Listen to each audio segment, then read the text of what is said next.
Hello students, कैसे हैं आप सब। उम्मीद है आप सब अच्छे होंगे। आईसीटी वर्चुअल क्लासरूम में आप सबका स्वागत है। मैं विकास। आज हम क्लास 7th का मैथ्स करेंगे। चैप्टर जो हम आज करेंगे उसका नाम है पेरीमीटर एंड एरिया।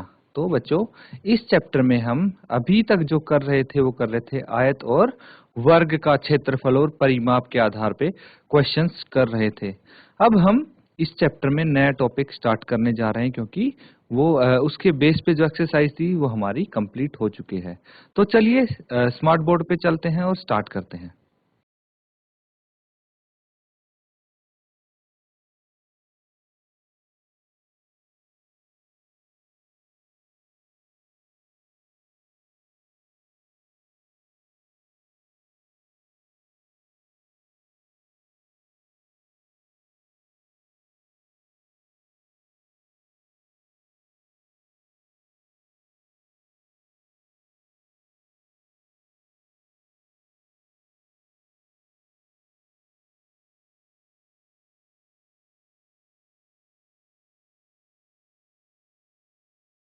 तो स्टूडेंट्स, अभी तक जो हम कर रहे थे वो कर रहे थे हम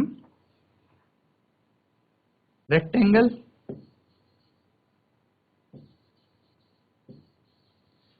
रेक्टेंगल पता है आपको क्या होता है, जिसकी ऑपोजिट साइड्स इक्वल होती हैं। ठीक है, सामने वाली भुजाएं सेम होती हैं। एक हमने किया स्क्वायर। रेक्टेंगल क्या हो गया, आयत, और स्क्वायर क्या हो गया, वर्ग। तो अभी ये चीजें हमने की। स्क्वायर क्या होता है, वर्ग होता है, और वर्ग क्या होता है, जिसकी सभी भुजाएं समान होती हैं, सेम होती हैं, ऐसा। और ये इसकी ऑपोजिट साइड इक्वल होती हैं। इनका हमने क्या क्या निकालना सीखा था, एरिया यानी क्षेत्रफल और पेरीमीटर, दो चीज सीखी थी। तो एरिया क्या होता है, L इंटू बी होता है इसका, और इसका होता है A इंटू ए या फिर A का स्क्वायर। पेरीमीटर क्या होता है, चारों भुजाओं को ऐड कर देते हैं हम, वो पेरीमीटर हो गया। तो ये दो चीज हो गई। अब जो हम करेंगे वो ध्यान से देखेंगे। अब हम सीखेंगे पैरेललोग्राम के बारे में। ठीक है,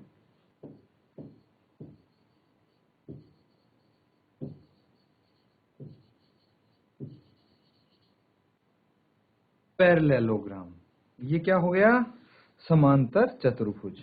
इसको हम समांतर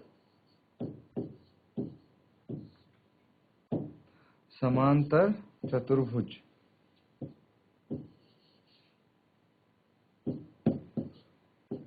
समांतर चतुर्भुज यानी पैरेललोग्राम क्या होता है, इसको हम ड्रॉ करके देखेंगे। और फिर इसका हम क्षेत्रफल निकालना सीखेंगे कि क्षेत्रफल इसका कैसे हम निकाल पाएंगे।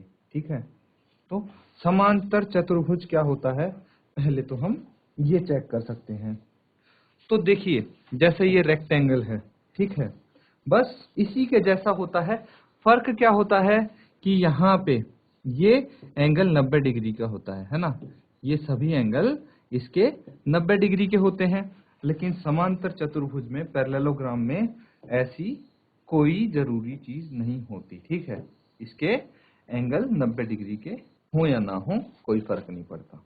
तो ये हो जाता है पैरेललोग्राम, समांतर चतुर्भुज। इसकी चारों भुजाएं होती हैं। ठीक है, तो इसका जो हमारे पास पेरीमीटर हम निकालते हैं उसमें तो ऑब्वियसली हम चारों भुजाओं को ऐड कर सकते हैं। ठीक है, लेकिन जो क्षेत्रफल निकालते हैं वो कैसे निकालेंगे, मेन चीज ये है। क्षेत्रफल निकालते हैं, उसके लिए हमें क्या करना पड़ेगा, उसके लिए हमें पता होना चाहिए इसका बेस। तो ये हो गया बेस। ठीक है, एक तो बेस पता होना चाहिए, बेस यानी आधार, क्या बोलेंगे इसको, आधार। तो एक तो आधार पता होना चाहिए, दूसरा हमें क्या पता होना चाहिए, इसका हाइट। दूसरी हमें इसकी हाइट पता होनी चाहिए बच्चों। ठीक है, हाइट यानी ऊंचाई। तो ये इसकी ऊंचाई क्या होगी, ये जो हाइट होती है, ये देखिए ये 90 डिग्री का एंगल बनाती है यहाँ पे। ठीक है, ये जो इसके बेस से होके ऊपर तक जाती है और बेस पे 90 डिग्री का एंगल बनाती है, इसको हम बोलते हैं हाइट। हाइट यानी ऊंचाई। तो क्षेत्रफल क्या हो जाएगा, इसका base into height, base into height, B for base और H फॉर हाइट, हाइट यानी ऊंचाई, ये ऊंचाई हो जाएगी। तो इसका क्षेत्रफल आप इस तरह से निकाल सकते हैं। कोई भी अगर आपको समांतर चतुर्भुज दिया हो तो उसका क्षेत्रफल आप बिल्कुल इसी तरह निकाल पाएंगे। तो इसके बेस पे हम क्वेश्चंस कर सकते हैं, है ना, इसके आधार पे क्वेश्चंस कर सकते हैं। लेकिन इससे पहले, क्वेश्चंस करने से पहले हम त्रिभुज के बारे में और जान लेते हैं। ठीक है, अभी हमने समांतर चतुर्भुज के बारे में जाना, अब त्रिभुज की बात करें तो त्रिभुज यानी ट्रायंगल, ट्रायंगल, ठीक है। ट्रायंगल क्या होता है, जिसकी 3 भुजाएं होती हैं, ये तो आपको पता होगा। ट्रायंगल की 3 भुजाएं होती हैं, ठीक है। अगर हम ट्रायंगल का क्षेत्रफल के बारे में बात करें तो ये होता है हाफ बेस इंटू हाइट। देखिए, जो समांतर चतुर्भुज है हमारा, उसका होता है बेस इंटू हाइट, लेकिन इसका जो त्रिभुज है इसका हाफ बेस इंटू हाइट हो जाता है क्षेत्रफल का फॉर्मूला। बेस क्या हो गया, ये बेस हो गया इसका आधार, ठीक है, ये हो गया बेस, और जो हाइट हो गई जो इस पे परपेंडिकुलर बनता हो, ये होगी इसकी हाइट, ऊंचाई, ठीक है। तो अब देखिए यहाँ पे ये जो बेस, इसका बेस इंटू हाइट है, इसका हाफ कर दिया हमने, जबकि समांतर चतुर्भुज में बेस इंटू हाइट ही था। तो क्या डिफरेंस हुआ बच्चों, देखिए उस वापस से अगर हम समांतर चतुर्भुज की बात करें तो दोबारा मैं यहाँ पे ड्रॉ कर देता हूं।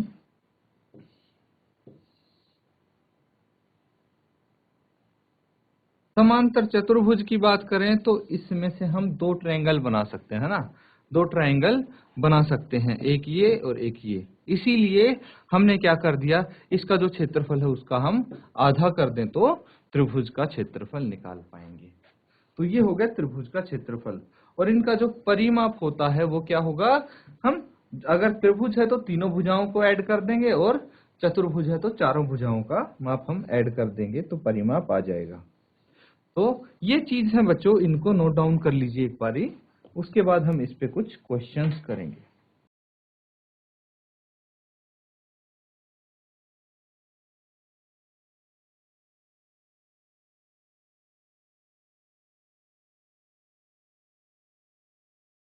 तो स्टूडेंट्स देखिए, अब हम क्वेश्चन पे आते हैं। उम्मीद है सबने नोट डाउन कर लिया होगा। क्वेश्चन लिखते हैं यहाँ पे, एक एग्जाम्पल हम यहाँ पे करेंगे, ध्यान से देखेंगे सब। एक समांतर चतुर्भुज है, ठीक है,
तो बच्चों यहाँ पे एक बारी आप इस क्वेश्चन को देखेंगे, ठीक है। क्वेश्चन यहाँ पे क्या लिखा हुआ है, एक समांतर चतुर्भुज है, उसकी एक भुजा और संगत ऊंचाई आपको 4 सेंटीमीटर और 3 सेंटीमीटर गिवन है।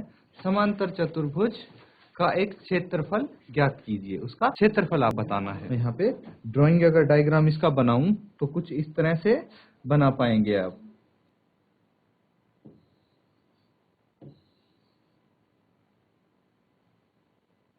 यहाँ पे 4 सेंटीमीटर है थोड़ा, और इसको बेटर तरीके से हम बना सकते हैं।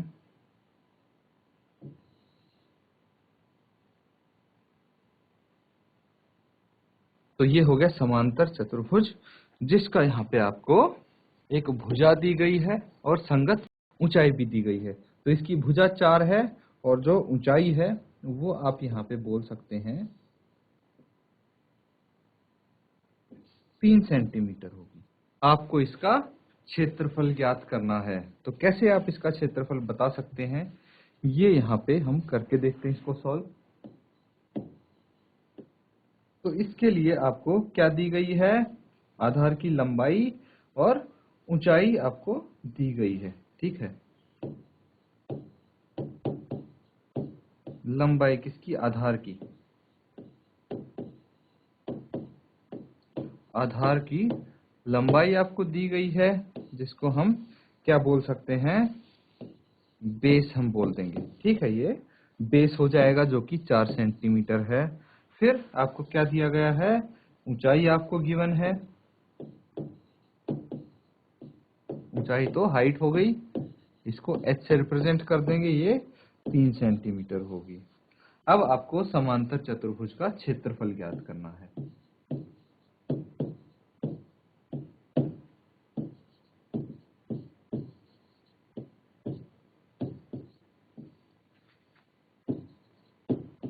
का क्षेत्रफल ये क्या हो जाएगा, L इंटू बी, लंबाई गुना h, ये हो जाएगा बच्चों b into h, base into height, है ना। और b कितना है, यहाँ पे b है 4, h है 3, 4 थी 12 और सेंटीमीटर स्क्वायर आ जाएगा, क्योंकि ये क्षेत्रफल है। ये इसका आंसर हो जाएगा, इसको नोट डाउन कर लो आप।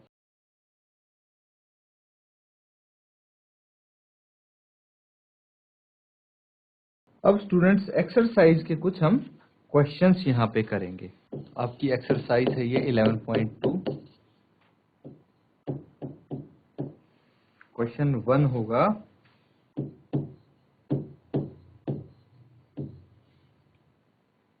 निम्न में प्रत्येक समांतर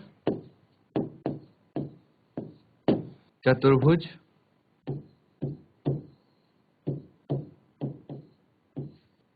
का क्षेत्रफल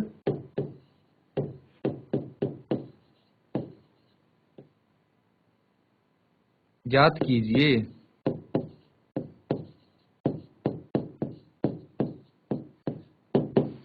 तो अभी यहाँ पे हम चतुर्भुज ड्रॉ करने वाले हैं।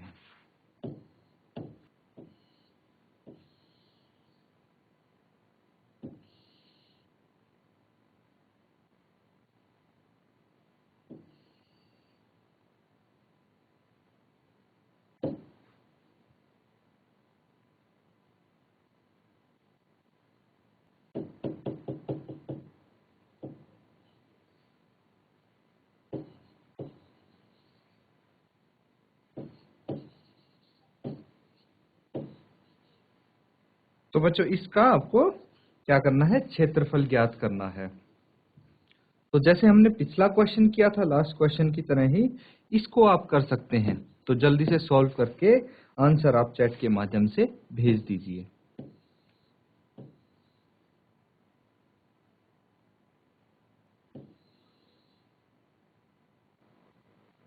तो स्टूडेंट्स इसमें आपको क्या करना है, आपको यहाँ पे आइडेंटिफाई करना है सबसे पहले कि यहाँ पे B कौन सा है, ठीक है, और यहाँ पे H कौन सा है, ठीक है। तो B यानी बेस, आधार, और H ऊंचाई। तो आपको साफ साफ दिख रहा है जो ये 7 है, ये क्या हो गया, ये बेस हो गया। तो बेस कितना है 7 सेंटीमीटर, और जो ऊंचाई है वो यहाँ पे 4 सेंटीमीटर है। ठीक है, ये ऊंचाई आपकी 4 सेंटीमीटर हो गई। तो आप क्षेत्रफल निकाल सकते हैं इजीली। क्षेत्रफल क्या होगा? आधार गुना ऊंचाई। आधार है 7, ऊंचाई है 4, तो ये हो गया 28 सेंटीमीटर स्क्वायर, है ना। तो नेक्स्ट वाला जो पार्ट बी है उसको भी आप ऐसे ही कर देंगे। बी पार्ट को कैसे करेंगे? तो यहाँ पे आपको आधार दिख रहा है 7 सेंटीमीटर। ए में जैसे 7 सेंटीमीटर है और जो ऊंचाई है 4 सेंटीमीटर, इन दोनों को मल्टीप्लाई कर दिया। तो पार्ट बी में भी ऐसे ही आधार 5 है, ऊंचाई 3 हो गई, और क्षेत्रफल निकाल लेंगे आधार गुना ऊंचाई। कितना आ जाएगा ये? बेस यहाँ पे है 5 सेंटीमीटर, हाइट यहाँ पे है 3 सेंटीमीटर। क्षेत्रफल हो जाएगा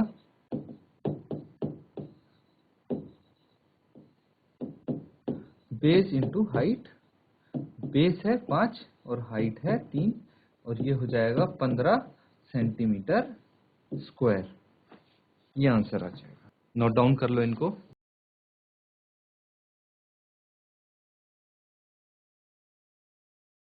और क्वेश्चंस करते हैं हम।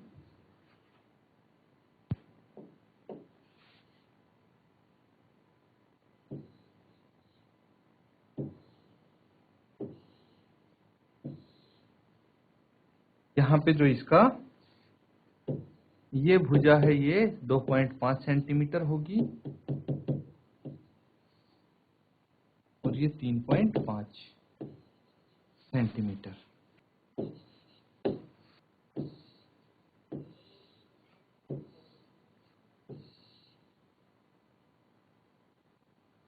चार 4.8 सेंटीमीटर क्या होने वाला है? हाँ, इसको हम थोड़ा करेक्ट करते हैं। ये 4.8 सेंटीमीटर होने वाला है, और ये 5 सेंटीमीटर। तो इसकी भुजा है 5 सेंटीमीटर और ऊंचाई 4.8 सेंटीमीटर हो जाएगी। इसको आप सॉल्व करेंगे तो आपको पता है जो इसका बेस है वो 2.5 सेंटीमीटर है, और हाइट है वो 3.5 सेंटीमीटर है। क्षेत्रफल क्या हो जाएगा? क्षेत्रफल हो जाएगा बेस इंटू हाइट। बेस है 2.5 इंटू हाइट है 3.5। इनको मल्टीप्लाई करके देख सकते हैं। तो 3.5 इंटू 2.5, दोनों को मल्टीप्लाई करो। 5 इंटू 5 25, 2 हासिल 5 दिए 15 और 2 17, 5 दूनी 10, 1 हासिल, और 3 दूनी 6 और 1 7, ये आ गया 5 7 और 1 8। ठीक है, 875। दशमलव कहाँ लगेगा? इसको और इसको छोड़ के। तो ये हो जाएगा 8.75 सेंटीमीटर स्क्वायर। ये वाला पार्ट देखेंगे तो यहाँ पे बेस हो जाएगा बच्चों 5 सेंटीमीटर। जो इसकी भुजा है यही तो बेस होगा, और ऊंचाई हो जाएगा, हाइट हो जाएगा 4.8 सेंटीमीटर। 4.8 सेंटीमीटर हो जाएगा। अब इसका क्षेत्रफल निकाल देंगे। ये हो जाएगा बेस इंटू हाइट। बेस कितना आ गया? 5, और हाइट कितना आ गया? 4.8। इन दोनों को आपस में मल्टीप्लाई कर लेंगे। 4.8 इंटू 5, 5 अठे 40, 4 कैरी, 5 चौके 20 और 4 24। ठीक है, तो कितना आ गया ये? 24। अब देखिए यहाँ पे डेसिमल लगेगा, तो 24.0 मतलब 24 भी लिख सकते हैं आप। ये 24 सेंटीमीटर स्क्वायर हो गया। इसको आप नोट डाउन कर लीजिए।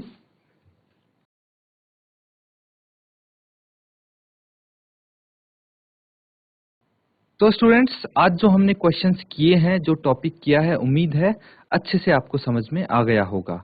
अगर कोई आपको फिर भी डाउट रहता है तो एक बारी घर पे जाके दोबारा इसको करके देखना, जो आपने नोट्स बनाए हैं उनको दोबारा आप क्वेश्चंस को सॉल्व करके देखना, और क्वेश्चन देखेंगे आप इजीली सॉल्व हो जाएंगे। फिर भी कोई दिक्कत रह जाती है तो अगले सेशन में आप जरूर पूछ सकते हैं। इसी के साथ आज का सेशन यहीं खत्म करते हैं। Thank you and have a nice day.